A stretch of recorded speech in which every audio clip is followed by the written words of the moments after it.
you the news. Printed the info we get. Hey, this meeting is being live streamed, so that worked. My name is Eugene Driscoll. Welcome to Navel Gazing, I guess, the Valley Indy podcast. Apparently my sound is on. Hopefully you can all hear me. Go ahead and leave a comment that I'll see in about 20 minutes. But this is our 13th annual Valley Indy After Dark Halloween special. So good on us for making it for 13 years. 12 plus 1.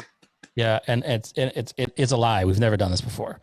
But I thought we would talk, it's Halloween season, right? Like you can say, it's a little early, but I spent all week putting together Halloween listings, like just in the Valley alone. And there's so many different things going on. So the first thing I wanted to emphasize to people, anyone watching out there, please go to valleyindy.org or valley.newhavenindependent.org. However you get there, search it on Google, Facebook, whatever. On the homepage, I have at least 20 local listings of family-friendly, some not family-friendly, a lot of not family-friendly stuff we'll talk about tonight. But so please, it's a resource. Please use it because it takes a long time to compile that stuff, and you got to copy and paste it and then check the times and find a photo. So it's not like I'm making any money off it. I just want to make it worth, the 16 hours I spent doing it. So, all right. So who are these guys? Well, first I'm going to introduce my co-host, my special co-host, my guest co-host for this evening from the Pinea Comics podcast, which is the most popular pop culture entertainment podcast in Connecticut. It is John Amenta. Hello, John. What's going on, Eugene? He said my name. That was true, and I do host Pinea Comics. I didn't Wait, your know... name's not John Amenta? No, I said you got that part right. That's okay. Right. And I am the host of that show. I didn't know we were the most popular, and I wasn't aware I was your co-host tonight. So this is very exciting. But thanks for having me on, Eugene. I appreciate it. Yeah, no problem. Tell us about Pinea Comics a little bit. Pinea Comics has been around about 4 years now. It's me and my co-host, the Manster, Lloyd, and we basically... Very attractive. Good-looking guy. Very attractive man. Handsome. Yeah, very handsome guy. Easily could be a movie star. He's a looker.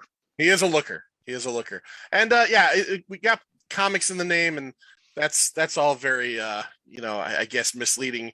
But we talk about movies, we talk about music, TV shows, comic books. We do talk about as well, and we have a great time. And it's just, I think every week for the last 4 years we put out an episode, and I think we have a really good time. And I think the people that do listen seem to enjoy it. So we're gonna keep on making them. I seem to enjoy it. Yeah. You guys were on very recently. You and your partner Brian there. That's we right. Talked about the very not underwhelming. What's the word I'm looking for? The underknown, I guess, the Way of the Gun, which was a fun episode. Yeah, that's right. And Spears, by the way, he's working tonight. He might be going on strike soon. He's part of that union thing. They, I think 96% of them voted to authorize a strike, and now the negotiations are happening. I support it though, because Spears is working his butt off.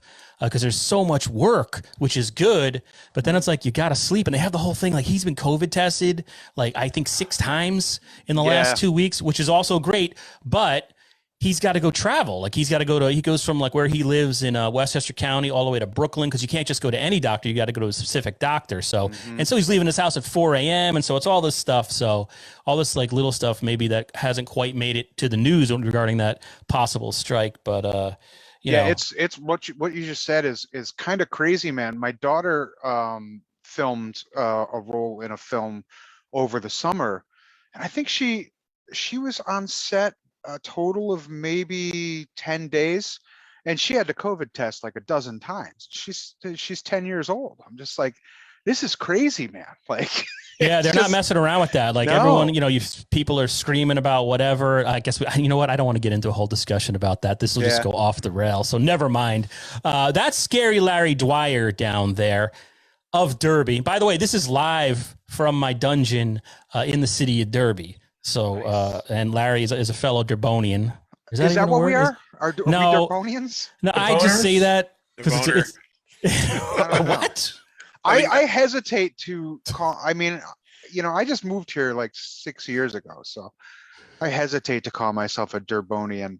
I'm still. That's a combination of Ansonia and Derby that I think I made up myself. I'm from Bridgeport. That's where I'm from. Got to That's throw my out the city. Bridgeport there. Yeah. So, and we'll get back to Larry in a second. Larry's got a lot going on. And then last, certainly not least, is my friend, Mr. Matt Maisto, joining us from the Pine Barrens in New Jersey. You might remember that Sopranos episode. There he is. He knows what happened to the Russian. Everybody. I do. He's buried right in my backyard. I was gonna say, do you know where that Russian guy is now? And Matt's not actually from the Pine Barrens. I guess I No. should probably point that out. Not that there's anything wrong with that. No, I'm about 30 miles west of the Pine Barrens from where I am right now, Central Jersey, because there really is a thing called Central Jersey, and that's where I'm from. Right. And what's that whole thing? I know I brought this up 1,000 times. What is it? Pork sandwich or pork roll? What is all that nonsense? Pork roll or Taylor ham. The thing is, though, is that anybody that says Taylor ham is wrong, because if you look on the package, Taylor is a brand of pork roll, and it says Taylor, and it says pork roll underneath the label that says Taylor. You see, my thing with that, I'm a native New Yorker, and that's almost as ridiculous as the claim that Connecticut has the best pizza in the United States. There are two things that just don't make any sense to me. It's not a ridiculous claim at all. It's true. Just truth. It's true. And not to like the nutmeg state. Not to put everything on the guy, but what's the guy's name who does the pizza videos? The Barstool guy. The Barstool guy. Portnoy. Dave Portnoy. Portnoy. Whether you like him or not, this guy is eating pizza everywhere in the world. At least in the United States, I'm sorry. And he straight out came out and said, not a contest. New Haven pizza. Yeah. That's a guy who eats a lot of pizza. He knows. A lot of pizza. Yeah. Up his nose. Then Matt Maisto. He did give Roseland. He did give Roseland like an 8.6 or 8.5, very high score. Yeah, that's great. That's great. Here I am in a nonprofit for 11 years now, just eking out a living, ham and egging it all I can, covering government meetings, trying to do for the greater good. But the moron from Barstool Sports rolls in and gets 8 million views. Thanks. That's great. Like he needed that shout out from us. I'm not jealous at all. So Matt Maisto, let's start with you. This is a Halloween themed episode, as you can see by all the garbage behind me.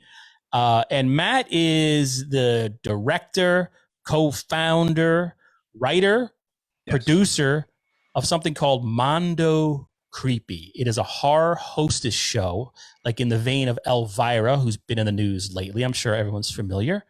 The fourth episode, I think it is. Fourth episode. The fourth episode. Episode 4. Premieres tomorrow night. That's Saturday, October 9th at 11 p.m. on YouTube. Search Mondo Creepy to watch. So welcome to the broadcast, Matt Maisto. Thank you very much. I already welcomed you. Let me take that back. Sorry. No, welcome him again. Go for it. Who might have turned down another welcome? So what movie are you going to be watching tomorrow? Tomorrow night, we will be watching a movie called Ghoul Scout Zombie Massacre. It'll be making its broadcast premiere on the show. Although you can buy it on DVD. It's a brand new film. It came out in 2020. It was actually shot about 10 years ago, but it was finally released last year. Wow. So I know the previous Mondo Creepy episodes have been public domain movies. Oh, yeah. This is a big deal for us to have a film that's not a public domain film. Those public domain films were great. I mean, they were just so out of their minds crazy. I really had a good time watching all those. But how did you convince somebody to give you their film?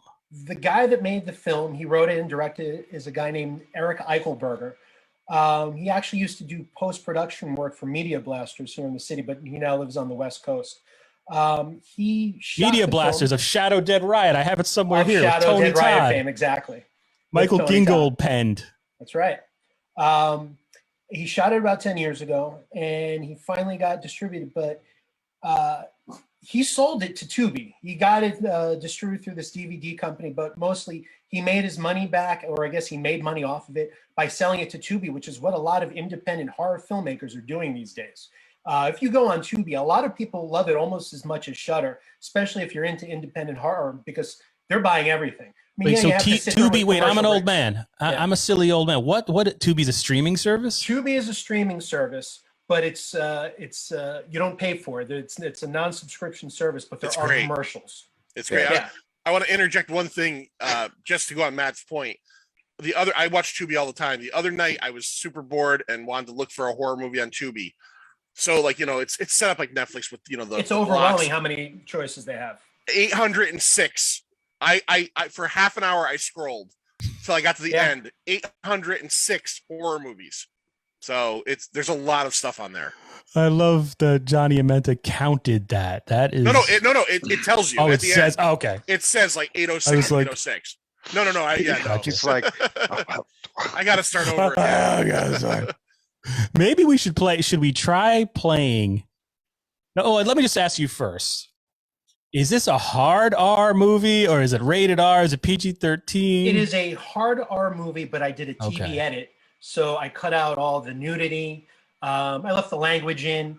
I also cut out about 20 minutes of the film, simply because it's part of the deal that I want to make going forward with other filmmakers, where like I want it to be a win-win for everybody, where I get a film to show on the show, and they get something out of it because I get to promote the DVD, and I'm not giving away the farm, so to speak. So I cut out 20 minutes and the nudity, and also I put a couple of plugs during the episode to buy it on DVD, so you could see the uncut film. And then you got to be careful with YouTube, who are very, you can't just put anything on YouTube. Like, Yeah. it's not the Wild West like it was in whatever 2007. But this way, if people are still curious about the movie, there's somewhere they can go to see the complete uncut film, and also watch the show at the same time. The reason I ask is because I saw you posted a clip on Twitter, and I think this might end my career. But you can't play that. So, well, I might be able to. Let me see. This is not on me. I'll cross my fingers. You told us not to swear. You're going to play something naughty? Don't swear. Do not swear. Let me see if I can do this. I got to optimize for the video clip. I got to share the sound. This is going to be weird at first. It's Tom Snyder. Wait, hold on. Well, that is weird. That's weird. Watch a I little know of that. you enjoy, and it must be a kick for you to do that. Well, Casino this is the height of my career. I mean, aside from doing Kelly's Heroes some 28 years ago. It's like in in 1984 when my Yugoslavia dad telling Clint. What was that? See, we did the scene with Clinton. He does like De Niro. They here. do the same type of method acting. You say, how do you feel, Charlie? Where's the sergeant? And Clint goes, you go, I said, Anyway, I just got to watch the great Tom Snyder. You guys still hear me? Yeah. All right, here we go. We're going to try. Am I at the beginning of this thing? On the next episode of Mondo Creepy. Tonight, I have something very special to present to you. A new film that's making its broadcast premiere on this very show. A genuine film that's not in the public domain. Not some public domain piece of crap. You know, the kind of crap that we usually show. Really? Tonight, we're watching Ghoul Scout Zombie Massacre. What kind of movie a is future this? film classic in the tradition of Shawshank Redemption.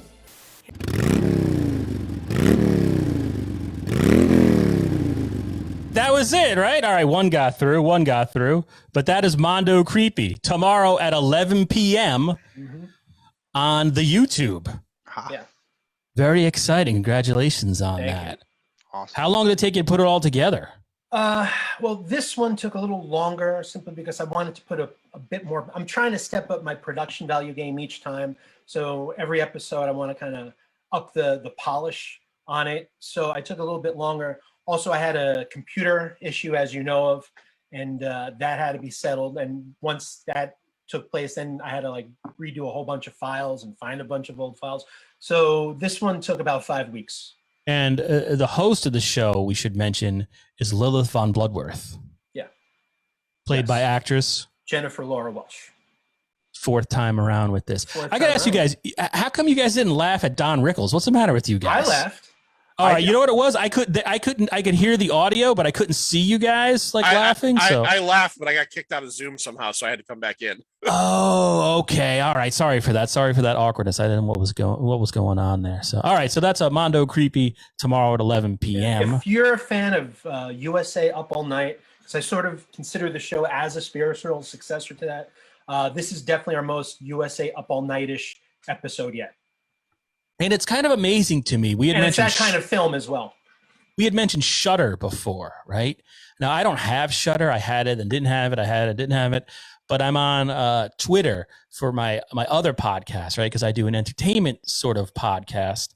And like every like Friday or Saturday night, it's mutant it's Larry Dwyer talking about whatever Joe Bob Briggs is talking about, right? That's like Shudder has become like a huge thing, Yep, right? they certainly have.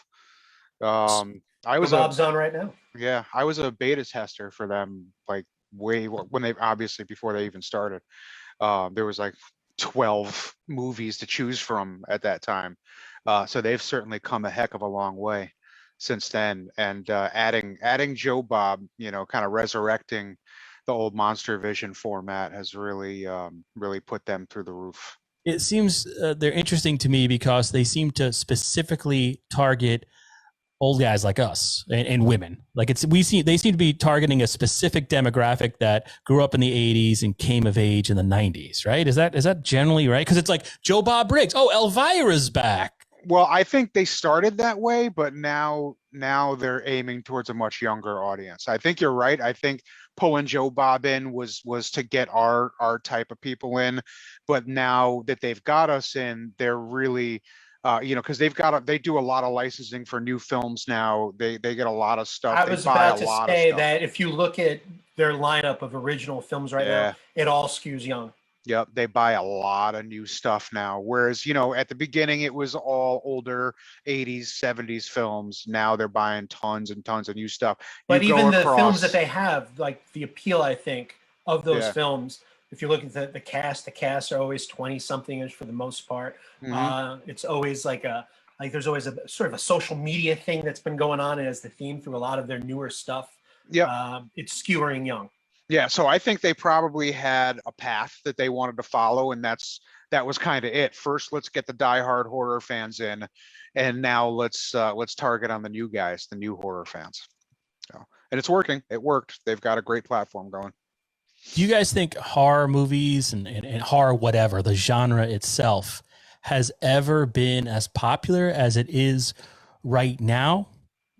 I don't know. I don't know. Not in my lifetime. I don't think it's had the reach in my lifetime that it has now. It's insane right now. Just the amount of product out there. Like I am just getting every day literally dozens of emails from companies putting out new toys, new figures, new this, that, Vans with the new horror shoes collection. Like it is just all over the place right now. It's bigger than it's been in my lifetime. I wasn't there in the in the 50s when my dad was at the Majestic downtown Bridgeport watching the Blob and the Tingler, so I don't know what it was like back then, but in my lifetime it's more popular than it's been ever. And even with Netflix, I mean, they had those I didn't watch any of those Fear 94 or whatever it was. It's almost unescapable. It is at this point. And my question, why now? Oh, well, it hurts to say, but The Walking Dead really ushered it in 10 years ago. That was definitely the beginning of horror back into the mainstream. And it's just grown and grown since then. And it's been incredible to watch. It's really amazing. I've never seen anything like it. Like everywhere you go, it's just all horror. Everything is horror. Pinea Comics reviews more horror movies than they do comics. No, that's not true. We do our we do our stuff with Larry. I mean, but you know what? I'll say this, and this isn't like me leaning in on my show, but like all the episodes we do with Larry are always, like, to me, and I think, and I've gotten some feedback, some of the better ones, because I think, besides Larry being really good, I think the subject matter, is it expands upon being talked about, because horror movies can be so many different things. You know what I mean? Like we just did an episode that unfortunately I lost about a killer tire, Rubber, right? Now, was it a horror movie in the end? I don't know, but it's classified as one, and it's just bonkers, BS insane. Yeah. And then we do stuff like, the 1931 Frankenstein. And it seems to me there's a depth and a breadth in that genre, and it's fun to talk about. You guys did Fright Night a couple of weeks ago. Yeah, Fright Night. I mean, it's just, there's so much. Maybe there's no other genre where the variety is as great as horror. You might have different types of action movies, but there's only so many. You might have different comedies, but horror, I mean, there could be a lot there. I was amazed. I play Fortnite, me and a bunch of 10-year-old boys who just, what are you, 25, old man? How? I'm like, oh, I don't tell my age, but they totally humiliate me and then kill me and dance on me. Anyway, Frankenstein's monster is now a character. You can buy his skin in Fortnite, which is totally that's how like mainstream this is all become. How much is the Frankenstein skin? I think, well, I don't know. It's V-Bucks or something like that. I don't know what the exchange is. I sold my dog. Okay. I sold the dog and I got the skin. I swear though, I think it's like a reflection, like, it sort of feels in some ways, that we're heading towards like this dystopian society a little bit with a pandemic and all the political unrest and everybody at each other's throats.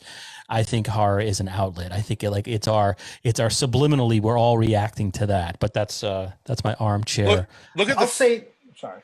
Just real quick, look at the fandom of horror in terms of, so like for Pinea Comics, I have an Instagram page that I'm pretty active on, and I've got a lot of, people I follow, and through doing the horror stuff, I follow a lot of people that are, I guess, horror fans, or like Larry said, some of the companies, Fright Rags and stuff that make the horror, clothes and everything. But I'll say this about the horror fandom, more so than even comic fandom, or, is the fervor is insane. Like this month, it's October. I can't tell you how many, like in July, just from horror fans, I'm seeing 60 more days till October 1st, and then when October 1st comes, it's like 31 days of horror. I'm going to watch a horror movie every day for 31 days. People don't do, there isn't Star Trek September, you know what I mean? But October, and I think it's a phrase I've heard more and more over the last couple of years being used, is spooky season. It's not even Halloween anymore. It's officially spooky season once you get into mid-September through maybe the beginning of November. Some people say September 1st. Yeah. And it also feels like, it used to be like Fangoria or Mike Gingold or Tony Timpone would do an interview. Oh, here are some underrated horror movies maybe you've missed over the years.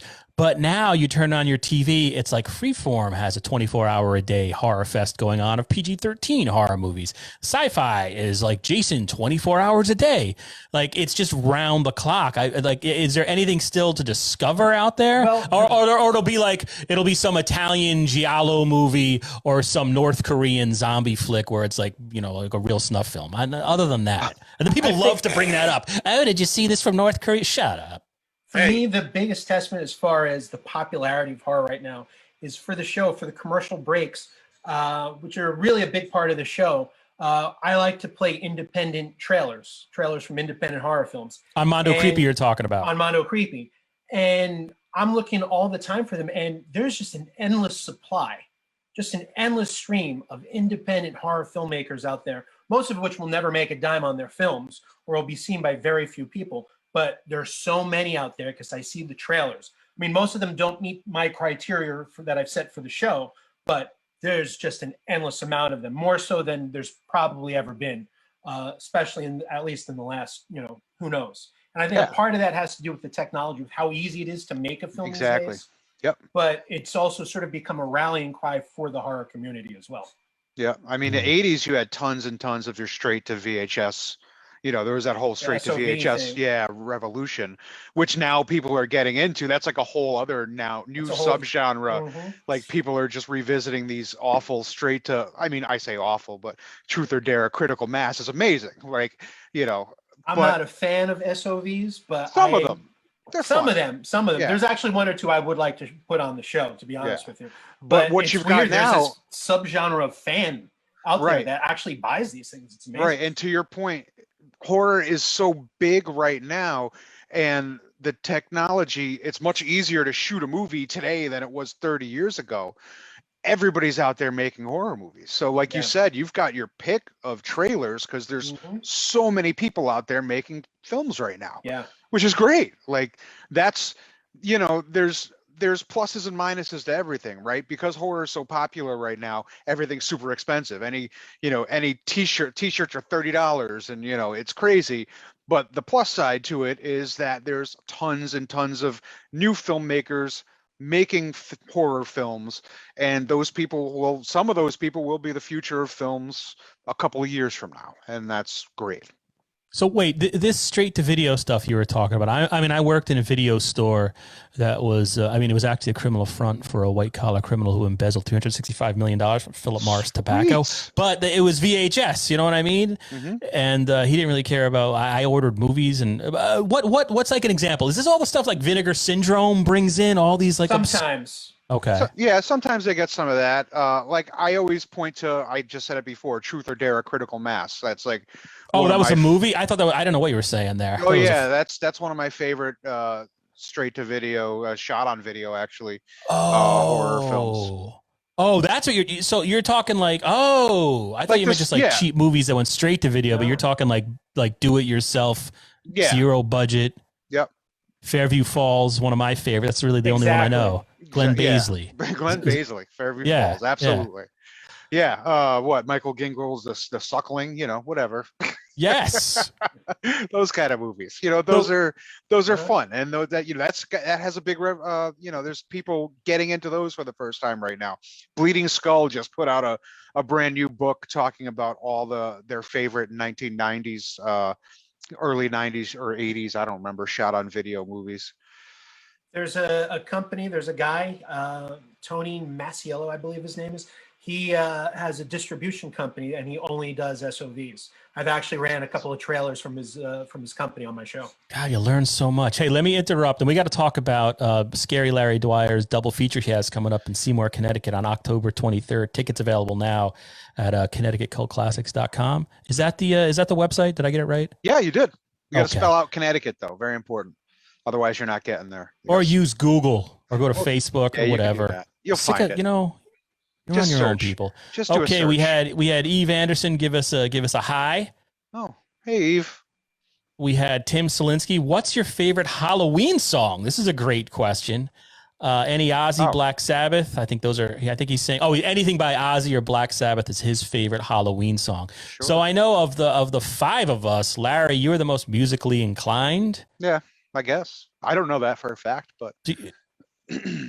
I do have a favorite Halloween I totally song, assumed that. Yeah, I'm sorry. I just slighted Matt, and it's the beard. No. I assume anybody with a full beard isn't musically inclined. Yeah, no, my favorite Halloween song would be Halloween by the Misfits. Easy enough. That's exactly what I was going to say. Yeah. I was going to say any Misfits song is technically a Halloween song. Right. Or you can say Halloween 2, which is Halloween, but in Latin. Go for it. Whichever one you want. Yes. Yeah. John, do you have a favorite Halloween song? I don't know if I have a favorite Halloween song, but I would say that a song that fills me with like a sense of dread when I hear it is the Black Sabbath, right? The first Black Sabbath song. Yes. That song is legitimately frightening. It's sonically frightening, and it's there aren't many songs that I find that with. But like that song is foreboding. Yeah. I remember the first time I heard that, I think it had to be 6th or 7th grade. And yeah, it legit, I felt like I was doing something wrong. I turned it down so my parents wouldn't hear it. But that first Black Sabbath album. Yeah, it's got the rain in the background. It's a super creepy song. Great song. And then as you get older, it's like half their songs are just like about don't kill the environment. It's like Ozzy was like a tree hugger environmentalist. Anti-war, like a lot of anti-war songs. Yeah. The original band name was Earth. Yeah, that's right. Yeah. Right. Well, they're a 60s band, man. So, people don't realize they were hippies. They really were. Love Black Sabbath. Love Black Sabbath. Brian Spears, 6 minutes ago. I'm not exactly what he's referring to, but he says Larry's a sellout. All right. Ooh. Awesome. Brian also says Judge Dredd is a great action film. It is. So Spears is on the set somewhere, just watching this on his phone, trolling us. Yeah. Eve Anderson's horror has so many subgenres. Brian Spears says new horror is Goosebumps. I thought the best description of Malignant that came out a couple of weeks ago on HBO Max. I hated it too. I still haven't seen it. It's so bad. Somebody on Twitter. Are we spelling new horror with an NU? Like new metal, with the umlaut? NU, we should, right? Well, that's what. Yeah, somebody called. Yeah, Malignant is new horror, like a Limp Bizkit. Yeah. Brian Spears, you shouldn't need a time or season to watch horror. Hipsters watch horror during October. We got a very bitter Brian Spears going on. Hey, Spears, go get a COVID test. Spears must have been. He's been working since like 5 a.m. Eve Anderson. His nose is all raw from the Q-tips. They've been swirling around in there. They've been slobbing his brain so much. He's punch drunk on the Twitter. He's got somebody agreeing with him though. Chris Ramirez says, "True, watching horror movies and reading horror books is an all-year activity." You don't think I agree? Of course I agree. That's what I've been doing for 40 years. I mean, the truth is, I think most horror movies are just unwatchable. Yeah. All right. And then Eve Anderson's back in the 90s when I worked at the video store. I would watch The Faces of Death. Oh, yeah. Oh, God. I don't know if we want to get into that too much. I'll get my funding pulled. But all The Faces of Death, you grow up and it's all fake. Yeah. Well, there's a couple. The first one had some real stuff, but then they got fake as it went along. You know how Larry does it all year round is he has a tattoo of the basket case guy. Like he's got a tattoo of that guy on him. So he's obviously not an October 1 to 31 guy.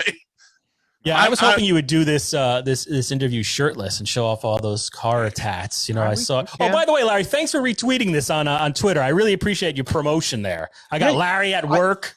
I did. I need some of those. No, I thought I did. I'm kind of hoping your tattoo is just a picture of Larry Cohen. Yes, I wish I had a Larry Holmes, the boxer. No, Larry Cohen. But I would get Larry Holmes too. Why not? He beat Jerry Cooney soundly. I'll get that. Who didn't? The arm sleeve of Larry's. No, there's that great Jerry Cooney was on O&A back in the day. Yeah, I think it was Jerry Cooney, and I think he hit Jim Norton, just like hit him once in the left arm just to show him. Yeah, it's amazing the power those dudes have. Jerry Cooney was a strong puncher. That's very. He does a show on the boxing channel on Sirius. Really? He does a show, yeah. That's awesome. Brian Spears, he has some bad words to say about Glenn Baisley, even though it's said with love. They're actually friends. John Amato says, good Halloween song. Only play this after dark by Dougie Fresh. All right. Do some Dougie Fresh. Sure. Why not? Eve Anderson says, so much hate for Malignant. I really need to watch it. And Brian Spears says, got a COVID test today. Yeah, that man is the most COVID tested. Yeah, and it's good. He's got to touch famous actors. Yep. He's a makeup artist, not a, whatever. All right. So let's talk about the double feature coming up Saturday, October 23rd at the Strand Theater in Seymour, Connecticut, right? This is the Valley Independent Sentinel. We're based in Durham. We're based in my basement right now, even though I have an office in Seymour right next to the Strand. But I mean, first of all, the Strand has so many good things coming up. Like, I mean, tomorrow they're showing Hocus Pocus for like $7.50. You can go see that. It's also going to be playing in outdoors in Shelton later this month. Please go to valleyindy.org. Look under extra, or if you're on your phone, it's like the fourth thing you'll see. There's 20 things to do, you and your family, on Halloween. And it's like the Strand has Hocus Pocus, the Rocky Horror Picture Show, Beetlejuice, and then Larry comes in, takes it over on the 23rd. What are we going to see? Coming in hard on the 23rd with Troma double feature. We're going to do obviously the Toxic Avenger. Obviously. And then for Matt, New Jersey over there, we'll do the Toxic Avenger. And then I had for the opener, I had to do a vote. We did a vote online because I couldn't really decide. So I let people choose between Class of Nukem High. What was the other one, John? Tromeo and Juliet? Yeah. I remember when you did that. Yeah. Oh, wow. Tromeo and Juliet got like a vote. So good for Tromeo, but Class of Nukem High got all the rest. I think I voted Class of Nukem High as well. I think everybody did except for my buddy Sean from Horror News Network. I think he was the one who voted for Tromeo and Juliet. But so yeah, it's going to be Toxic Avenger and Class of Nukem High on the 23rd. I was watching Toxic Avenger. First of all, I mean, that was a movie that I loved as a kid. Because again, like listening to Black Sabbath's first album, my face is probably really bright, but I was trying to share your page. Let me see if I can do this right now. I don't have to share that. So you go to Connecticut if you want to buy. That's not working. What is that? Never mind. Who's using Chrome? Anyway, go to ConnecticutCultClassics.com to buy. I don't know how to use Zoom. All right. I'm not John Marini, the Ansonia Corporation Counsel. Leave me alone. But you watch it now and it's like, man, this is a rough movie. Talk about your hard R. Holy cow. It's like it makes Andrew Dice Clay look like Little Bo Peep. This is a tough movie. It's humorous, I hope. But did you ever worry, Scary Larry, about any type of blowback from having a movie like The Toxic Avenger play? No. The people who are coming to this know what to expect. I don't think anybody's going to be there that doesn't expect the Toxic Avenger to be crazy or Klaus and Nukem High to be, those early Troma movies are pretty raunchy. Unless you've just seen the cartoon. Yeah, exactly. I think the current Troma movies are pretty raunchy. So there's, if you're familiar with Troma at all, I think you should know what to expect. But I do, because sometimes, I know you wouldn't know because you don't come to the shows there, Eugene, but sometimes people bring their kids. I only have you on my podcast and expose you to our 12 viewers. No, I'm just letting you know, since you don't come, that sometimes people bring their kids. So I do throw out Larry, you warnings. don't want me coming to your shows. We've gone over. I was thrown out of David Letterman in 1996. You don't want me going. We were the only theater, well, not theater. I was the only person to show Victor Crowley when it released in Connecticut. And Marini bought tickets for him and his kids, and I literally mailed them back to him. I was like, John, you don't want to bring the kid, because I had already seen it. And I knew that there was a part that he wouldn't want his kids to see. So I always let people know when I know they're going to bring their kids. Hey, like I'll even walk around with the trailers that we show. We show trailers before each movie, and I'll be like, "Hey, third trailer, cover his eyes over there." Yeah, and let me interrupt you because I kind of pulled a reporter thing and kind of stabbed you with the moral outrage there. Hey, that's my job. But I mean, on the other hand, what's his name? Lloyd Kaufman, hero, First Amendment hero, hero to independent cinema. Hero to the little guy everywhere for going on like 40 years now. Yep. Lloyd Kaufman retweeted Mondo Creepy this afternoon. He's the type of guy. Awesome. Hero. And I've done this where you can go up to him at a horror convention. You can stick an iPhone in his face and just interview him about anything. And he's just he's like caught off guard for a second, but a really smart guy. Like that guy's intelligence. I mean, he makes these total schlock movies, or he did back in the day. Right. But I don't know. Did anybody see the last Blockbuster on Netflix? I did. Yeah, I did. He was not happy in that one. I don't blame him. I agree with everything he said. Yeah, he's 100% right. Yeah, absolutely. That movie, it really made, first as somebody who worked at a Blockbuster, right? Blockbuster wasn't, the one I worked in, it wasn't a warm, fuzzy place that you looked forward. It was retail, man. It was hellish. Right. Well, I worked at a mom and pop video store that got shut down because of. Yeah, they got shut down because a Blockbuster went in the same town. I worked at Channel 1 Video in Bridgeport. When the Blockbuster on Boston Avenue went up, we were gone within like 6 months. I would almost say guaranteed that like the four of us are within like a 5-year age range of each other. The last Blockbuster wasn't a movie. Yeah, you're 34.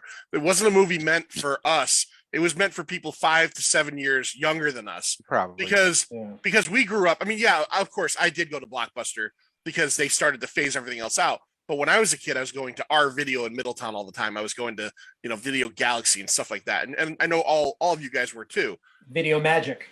But those Video people, Forum, baby. Yeah, that last Blockbuster I had to order the dirty movies, which was always it was right out of Clerks. The dirty movies at our video in Middletown were behind saloon doors. And I mean, because I was the manager, so, I just want to make that clear. I managed the video store. Very important. Sorry, I interrupted you, John. Were you done with that thought? I'm sorry. Yeah, I was just gonna say the X-rated section was behind saloon doors in the back of the store. Ours were in blue books. You had to go out, and this was Somers, New York, right? And so we had like New York City weathermen who would do they were TV personalities. They'd come in, and if you wanted to rent a dirty movie, you had to open the book in front of the entire store. It was weird, like almost Puritan. You had to walk through. Yes. Shame. Speaking of which, great documentary just came out on HBO Max, executive produced by Monica Lewinsky, called 15 Minutes of Shame. And it's like this guy at the beginning of the pandemic who New York Times did an article on him, and he had like 20,000 bottles of hand sanitizer that he was hoarding. Yeah. But it interviews the guy and talk. He served in Iraq, Afghanistan, PTSD. Serious mental health issues. And he was like, I started selling things on eBay because basically, he could handle that and do it, and he could make a living for his family. And it's just really great to watch the 15 minutes of shame on HBO Max when you get a chance. But I wanted to ask you, Mr. Dwyer. Yeah. what like giveaways and stuff? Because you're right. I haven't been to one of your shows basically because Right. the Strand has a restraining order against me when I saw Artie Lang there a couple of years ago. I don't want to get into that, but what's like some of the stuff? Like, why should people show up? Oh, Look at that. little autographed Lloyd Kaufman 8x10. Nice. That's one of them. I love that. Got a couple copies of Lloyd's book, All I Need to Know About Filmmaking I Learned from the Toxic Avenger. We've got some gift certificates from Sacred Art Tattoo in Seymour. We got a bunch of stuff, man. We always get some really good stuff for the raffles. I got some posters, some Class of Newcomb High posters. Got all sorts of stuff. We're gonna have VIP tickets to Friday the 13th fan film premiere here in Connecticut. Which Friday the 13th fan film? Is everything in it? Roseblood. I haven't heard of that one. Oh, that he was at CT Horror Fest, right? Yeah, really Yep. nice guy. Yep. He's throwing a couple of VIP tickets to his premiere. We're gonna have a bunch of stuff. Weirdo Wonderland from Milford's gonna throw some gift certificates in. We always do raffle, listen, showing the movies is great, right? Because people our age, I mean, I got to see most of this stuff in the drive-in or in the movie theater. Kids didn't. They never, it's one thing, you can watch it at home. Of course, you can watch Toxic Avenger on your TV, but seeing it in a theater with, 150 like-minded people is a whole different experience. And I like to make that experience even more fun by throwing raffles in, throwing in crazy trailers, some nutty giveaways, music, making a whole experience out of it, a whole night out of it. So it's great that we're able to throw the raffles in there, and it's just part of the experience, man. It's a great time. Downtown Seymour is awesome. Like a local plug. I know Matt is out there in Jersey, fancy New Jersey out there, Real Housewives of New Jersey, Super in fancy. Bergen County, wherever he is. Yep. Ocean County. But like, I mean, you got, I'm going to say the name wrong, and the guy's my landlord, Zoe's Pizza. Yep. That's one. Yeah. And then you've got Jimmy's right next door. Yep. Great old school. Regal Beagle atmosphere. Jimmy's is the Regal Beagle of Seymour. The second show I ever went to, The Thing and Big Trouble in Little China. We kind of got there early, and there was 4 of us, and we were like, what are we going to do? Let's go get a beer. There's like this little quaint, place, Jimmy's. Let's go in there. You open the door, and it literally feels like you've entered 1983. Like, the beer is as cheap as it was back then. The upholstery with the red leather upholstery with the buttonings is all there. And it's just like, this place is incredible. I've heard they have good food too. I've never had it, but I heard they have good food. Oh yeah. No, there's a reason they've been there for so long.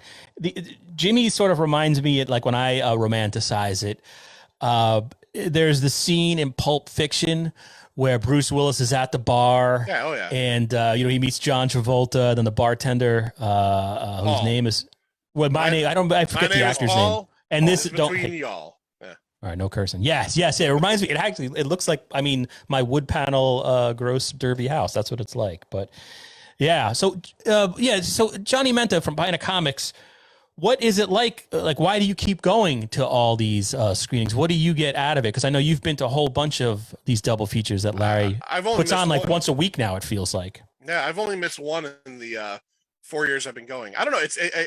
I tell the story sometimes. And it's ironic because I went the first time to see the Friday the 13th double feature 2 and 3 with a friend of mine who's a big Friday the 13th fan. And I saw Larry's ad on Facebook, and I didn't know what it was. I've never even been to Seymour. So I was like, you know what? That's what I'm going to get my buddy for a Christmas gift. It was Friday the 13th, January. So following Christmas. So I got the tickets for it. Thought he's going to love this. And it was kind of the opposite. Like, we went, and I think he had a good time, but like, I had a great time. And, I remember walking in, and the first thing that hit me about the place is, again, my age. I grew up in Middletown, and the movie theater was the Middletown, like, Twin Cinema. So like, I have an affinity for those old school small theaters, and the Strand is even smaller than that, one screen. So you walk in there and it's got this old school vibe. And then, it's like Larry is over there. They had Jason Mask cupcakes out. I'm like, what is going on here? It's like, this is like a party, and everybody is like-minded.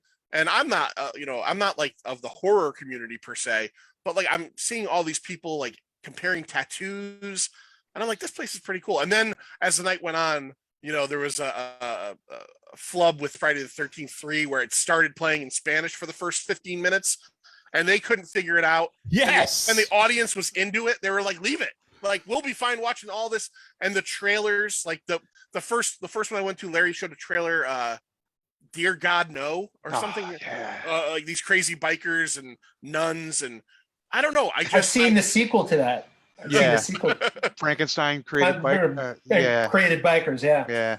I don't know. So I thought this is a really cool thing that they're doing for, you know, a very low amount of money for 2 movies. And then, like, you know, the next one, he at that night said, you know, we're going to do it in 2 months again. And it's going to be The Thing and Big Trouble in Little China. And that's not even like an option. Like, I'm going to that. And just, you know, through getting to know Larry and Mike Simonetta and Sean and the whole crew.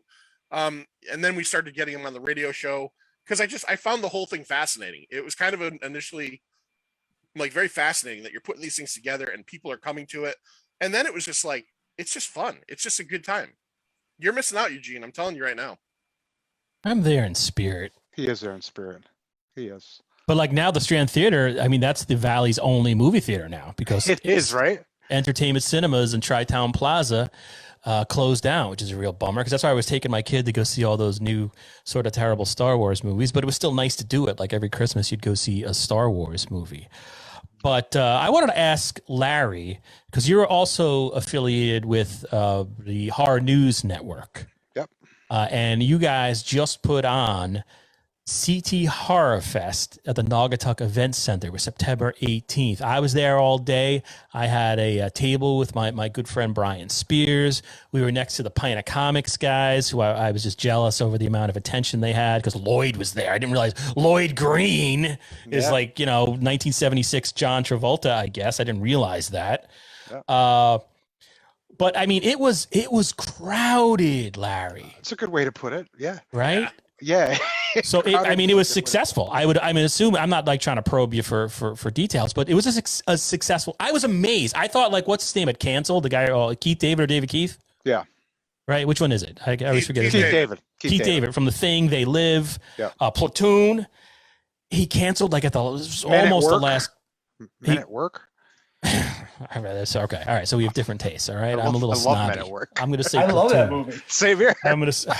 Somebody threw away a perfectly good white boy. The commie bastard gets no food. This is why I don't know. I gotta do something. But like, I'm like, oh, but it's gonna be bad. There's not gonna be anybody here. And it was way more crowded than it was in 2019. It was much more crowded than it was when you were at the Danbury Ice Arena, former home of the Danbury Trashers. Yep. See our past podcast from me talking about that, where Spears tried to like start a fight with them at a bar, which is not smart. No, you don't fight hockey players. No, never. No. So my question though, all right, so I've been going to horror conventions since the early 90s, you know, in New York City, Fangoria and all that. And part of the fun when you go to horror conventions so much is just like gossiping about the convention itself. Do you think, and you don't have to answer this, but are you at the point, is the organization at the point where you might have to go to a bigger, because it was so successful, you might have to go to a bigger venue? We've talked about it. Yeah. That was like a 7-minute introduction there. I apologize. No, that's okay. That's okay. And it's a great question because I mean, we had this was our 7th year, right? And we started out very small in a very small hotel in Waterbury. I was there. Oh, you were at that first one? Yeah. It was fun, but it was small. It was small. Tiny. It was really narrow. It was Yep. And we quickly moved it out of there and been lucky enough to grow every year. Last year, obviously, had to cancel because of COVID. So we really weren't sure what to expect this year. A year off, did people forget about us? Are people going to be scared to come out? You know, because Connecticut didn't really have strict mask laws. You know, the governor was kind of like, let the cities do what the cities want to do. Little wishy-washy. You don't know. Yeah. So we weren't sure what to expect, but we did know that pre-sale tickets were higher than they'd ever been. Wow. But we still were questioning, well, is that because the people who normally come day of decided to buy their tickets? Is it going to be about the same? We really didn't know what to expect. And like you said, Keith David canceled like a week before. It was pretty close. Yeah. Yeah, it was like a week before. Which happens. We're not bad mouthing the guy. All the time. Yeah. We're lucky. We've been super lucky over the years with cancellations. We had our very first year, Linda Blair canceled the day before. That was like the biggest cancellation we'd ever had. But Keith David canceled the week before.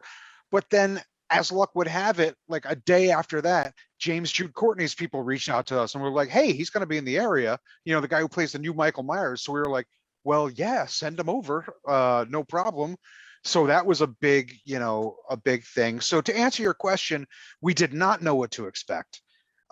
We got a lot more people than we'd ever gotten before. You know, we got the people that pre-sold, but then also had a line of thousands of people down the block for the majority of the day. Incredible. Yeah, it was insane. It was really insane. That's great. Yeah, it was great. It was a huge success. As always, there were some issues. The building's older, AC broke and started pouring water on some people. I almost died. I almost dropped. Which nobody wants. I'm not in the best of shape. Yeah, you almost dropped. I was running like top speed for like 12 hours. So there, yeah, we're having some discussions. We're having discussions with the current venue about possible repairs. We're having discussions Come on, Mayor Pete internally. Hess, get on it. Discussion internally about whether we should take the next step and do a lot. But let's also think. You say a larger facility. This facility is 80,000 square feet. It's a big facility. So even your Excel centers and things aren't much bigger than that. So. But we're having discussions right now because we're gonna have to announce the date pretty soon. So I think you'll know pretty soon what our decision is on that. But yeah, you're absolutely right. This year's attendance caused us to have some discussions that we didn't think we'd have to have for maybe a few more years.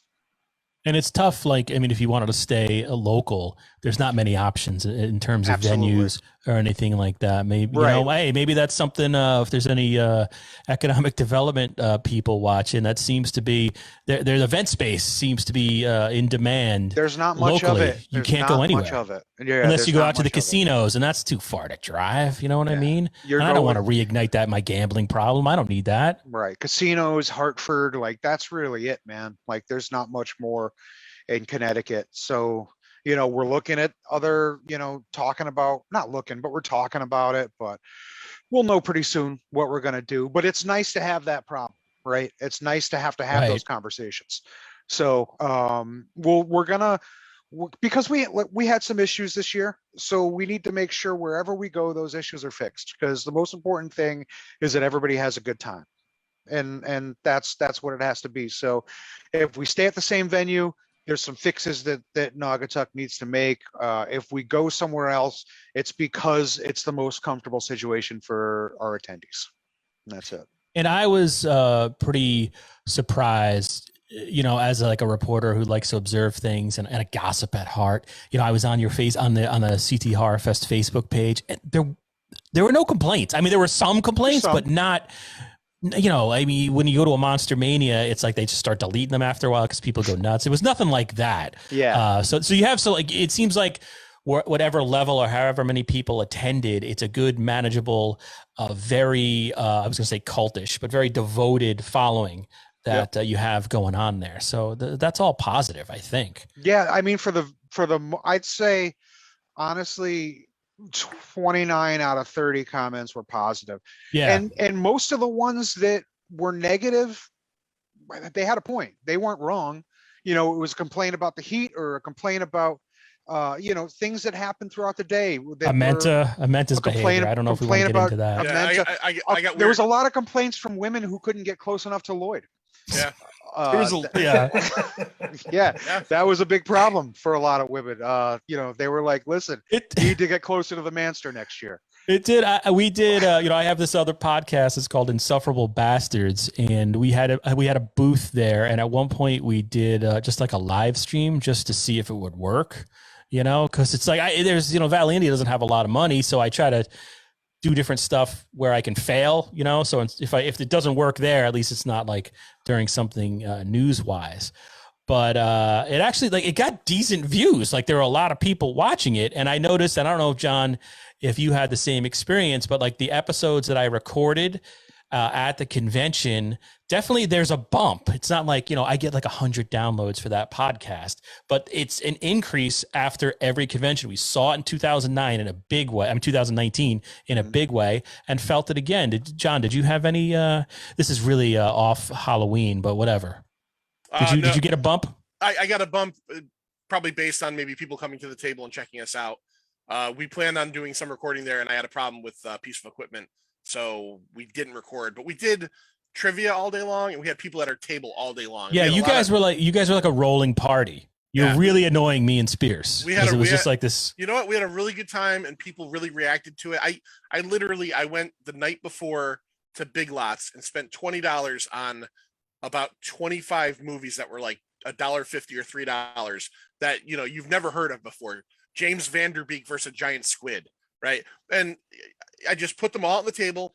We got a bunch of dollar comic books, and Larry lent us a slash cards, a trivia game. And I didn't realize you had an inside track going on there. Oh yeah. Well, I was going to buy one. I said, that must be nice. I had 2 tables. What did I get? Yeah, you guys had a good time. You guys pat on the back. Thanks for coming. You guys recorded. You put me next to the True Crime podcast. They left early. You guys recorded like 9 episodes that day. Hey, listen, I should interrupt. There were all these, like, we had a couple of people comment, and they're all hidden. I'm like, what the heck's going on? But it's all people mentioning the word porn, because we talked about porn earlier, and people saying our local video store had those beaded curtains separating the porn section. Spears, last blockbuster is more of a celebration of the video store, not the corporation. Fair. All right. Spears says, my porn was in my basement too, responding to somebody else. So that's getting pretty personal in the comments here. All right. I guess, there's a whole bunch of other comments. Let me just see what else is going on here real quick. We're blowing up. Men at Work sucks. I agree. That's Who of course said that? Spears. Yeah, Spears. okay. Who else? Go watch Serpico. Yeah, stop. Okay. I mean, that's not an insult, Johnny Amenta. Telling someone to go watch Serpico instead of Men at Work. Because that's all you that guys says do. more about you and your taste than it does us. All day long. How many times does your wife ask you to stop watching Kramer versus Kramer? I just imagine it's like another 70s movie, Eugene. Can we please watch The Last Dinosaur today? I didn't want to do this, but I have to. Pleasure to me. I love Judge Dredd. I absolutely love Judge Dredd. Thankfully there's no cursing. But you know what I want to ask you guys, since we're all the same age, and I mean, we're doing this an hour, we should wrap it up. But I did a 7-week free thing through Amazon Prime of the Paramount Network, just to watch Real World Season 1. Like they did another episode. They all went back to New York now at basically our age, right? Because that came out in 92, 93. Yeah. So they're all in their late 40s. And then I watched The Challenge OG, where they ranged in age from 34 to 40 or 50. Did any of you watch any of these, like the Real World reunion stuff? No. I auditioned for the Real World, but I didn't watch it. Wait a second. Scary Larry Dwyer of Derby, Connecticut, but doesn't like to claim that, says he's from Bridgeport, even though he's one of the most prolific posters on the Derby Community Forum. You auditioned? I did, for the Miami season. I did. What was that like? Like, did you do a tape? How did that go? It was at Norwalk at some big facility, and it was just an open audition. There was thousands of people in line. It was 1995, and me and my buddy Kevin went down, and I was somewhere in the middle of the line, and I thought I was a shoo-in because the people walked up and down the line with a clipboard, just looking at people before stuff started, and they immediately picked me first. They're like, "You in?" This is 95. I've got a septum piercing. Both my eyebrows are pierced. 95 piercings were not really popular. So I must have looked pretty crazy to them. So they took me in first, and they basically just sat me down in a room full of people with cameras and lights on me, and they're like, "Just talk." I'm like, "What do you mean?" They're like, just talk about yourself." So I started talking about, hey, you know, my name's Larry. I'm in a band called Hatebreed. I like went into my backpack because, you know, hardcore kids carried backpacks at that time, pulled out pictures of shows, pulled up my shirt to show them my nipples were pierced, just like talked about all sorts of crazy shit. And dude, they were laughing and like yucking it up. And I was like, I am in. I was like, that's it. I'm on this real world thing. And they never called me. That was it. That was the end. I never heard from them again. No, I was a little late. I meant to cut out your curse there. But did I curse? that was it, huh? Oh yeah, yeah. you Sorry did, about Larry. that. Larry would have been the guy in the beginning who would have said true story. No, Right. we had me and my buddy Boulder had a plan that which is good. It's good that they never did this, because we had a plan that if I got on, I was going to be like totally cool for the first week or two, and then have all my friends in there, and we were just going to completely trash the joint, like, you know, poo in people's clothes, you know, just get crazy. So there is actually a real world reference on the new episode of Mondo Creepy. There it is, tying it all together. Yeah, But my ex-girlfriend tried out for the Puck season. Okay. Like way back when I remember she didn't get in obviously, but I remember she had like the letterhead and everything, the rejection letter kind of thing and everything. It was very cool. But yeah, At least she got a letter. I never got anything. Nothing. Yeah, she got a letter. Nah, I got nothing. did you sign the release? I think so. I Yeah, guess. Of course you did. Oh, yeah, you definitely Yeah, oh signed the yeah. release. I would have signed whatever they put in front of me at that time. My wife just like, yeah, sure, whatever. Well, on this, they brought all the first season cast back, just real quick since nobody saw it. But I read about it though. they're all they're just insufferable. They are like the one guy. You remember like his name was Eric Niels or something like that. Eric He was on Niels, the the grind. Oh, the grind guy. From the grind. But Eric I Gates. read that he got COVID and he was only able to do the show from a hotel room or something. He did. Like that, right? He has COVID during the thing, but he's become. It's like they all think they're philosophers. You know, I guess it makes sense because I mean, now that I feel bad saying this because Larry auditioned for it, but they're all narcissists. They're all like insane narcissists. Yeah. And so now they're 20 years later or 30 years later, they're just all like they're all mystics and empaths and all. It actually depressed me. Like by the end of it, I was just like depressed watching it. Was Heather B there? Yeah. Yeah. She's all right. She's the one. Okay. Yeah. Okay, good. Was Norman there? Yes, Yeah. Norman was there, and he's basically had to move back in with his parents. He's working at a bakery because all his, the economy crashed and all that. And Norman actually followed Pinea Comics at one point Oh. around that time. I didn't tweet. I tweeted something, and I don't know what it was, but Norman followed it because He's an artist, yeah. yeah. And I did watch the first episode, kind of on speed watch because I did watch like the first 4 or 5 seasons. Yeah, sure. I enjoyed it, Oh, and yeah. so there was that curiosity factor. But like watching it, I thought it was going to be one episode and done, and then I realized it was like a season. I didn't And even know. I was like, I can't with these people because you're right. They all seem very much the same, very much narcissistic, very much, and then you had the added factor of like COVID, like they weren't all going to be there. I was just like, you know what? I don't want to dive back into this part of the, because I would watch it, like a reunion special of like at least the first 2 or 3 seasons, like the LA cast too. I was curious, but like I can't sit there. I can and watch totally people- see how those people would be completely into themselves because that first season was an iconic thing, It was. And, being that's at the mentioned every epicenter of 5 that, minutes. of course Every it 5 is. minutes they that bring up. has totally warped their whole reality. Once Yeah, you're a it's- part of something like that, like it's forever a part of you. Someone there's a shout out to the French Connection on here, which is really good. What was it? Great film. Back then, why do you have a beeper? Are you a drug dealer? Are you deal drugs? Yeah, that was a Heather B. Yeah. Yeah. What was the one dude that nobody ever remembers his name with the long hair? Andre. Andre. Yeah, I he's remember. just as like lifeless and like just no personality as he was. Like he pulls out the banjo at one point. Did that season have a cast change ever, or was that the second season on, like where they kicked someone out? Yeah, no, they didn't kick anybody out. It was Nobody just, left. Yeah, no. Supposedly he used to wear a bong on his belt and they always had to shoot around it. Really? Yeah. Huh. Yeah. Interesting. That is interesting. The 90s were wild. All right. One more thing, though, since whatever, I've had you for an hour and 10 minutes now. Did anybody watch the latest Dave Chappelle Netflix I've special. not watched it. Not yet. What do you get? You guys call yourself students of pop culture? I'm bringing up all these things. No, nothing. I don't call got myself nothing? that at all. No. If it's Men at Work, Yeah, I was. Yeah, Dumb I'm and a Dumber. student- It's like I a like Dumb and student of Dumber Part 80s. 2, but not Part 1. I'm a student of 80s and 90s pop culture, I guess. Anyway, I guess I won't go into my We're thoughts. making television for the internet. I think Netflix is ruining everything. Is basically my. I think like they gave Dave Chappelle so much money, and like Dave Chappelle thinks he's like a $50 million. philosopher. He's a philosopher now. He's no longer a comedian. He'll just like it's a lecture. It's like sitting like like when you're in college. That's like old George Carlin, though. I mean, George Carlin towards the end stopped being a comedian and started just. Yeah, but this is that last special of Those last two specials were not good. Yeah, they were just.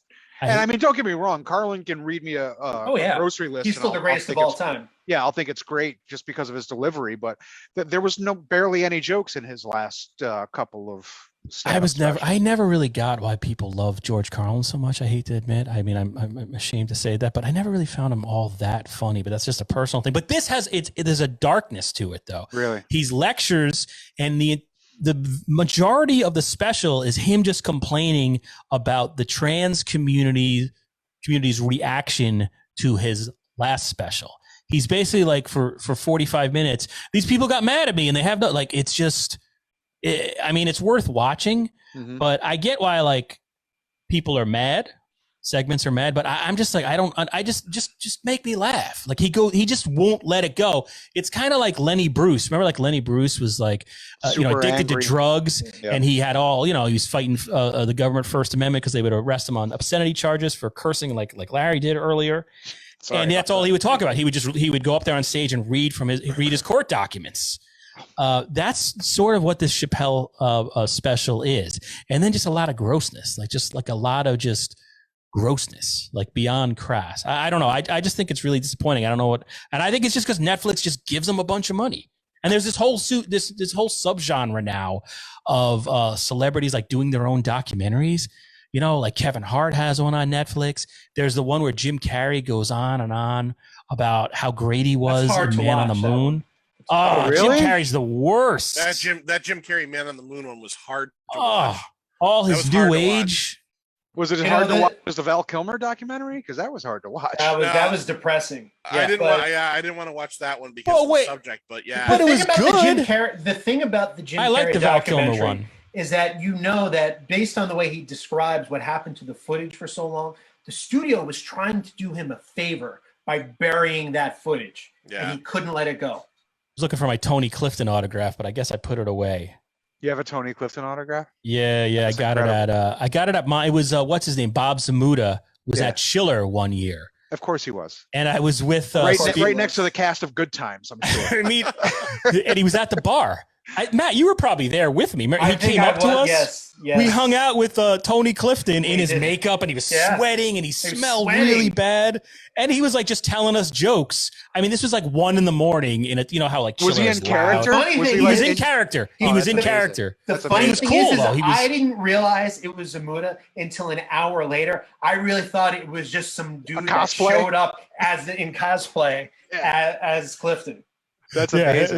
That was like one of my greatest. Wow, this guy's makeup for Clifton is really good. I was like, I don't fanboy easily, but I probably would have been a little starstruck by Bob Zamuda. But that's my weird head. Like, I'll sit there and hang out with Danielle Harris and be fine. But Bob Zamuda, I'm like, I can't talk.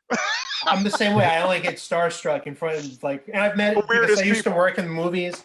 And TV, so I used to know and work with a lot of people. I mean, not as many as Brian has these days, but I used to get starstruck at the dumbest people. I mean, not the dumbest people, like people that meant something to me. Like I remember going to LA once and seeing a Tenacious D concert. And I'm waiting for the car, and like Paul Rubens is standing right next to me, and people are coming up to him, and he's signing autographs, talking. I'm so starstruck. I'm like, I got the one thing that comes to my head when I got starstruck was Daryl McDaniel, DMC from Run DMC.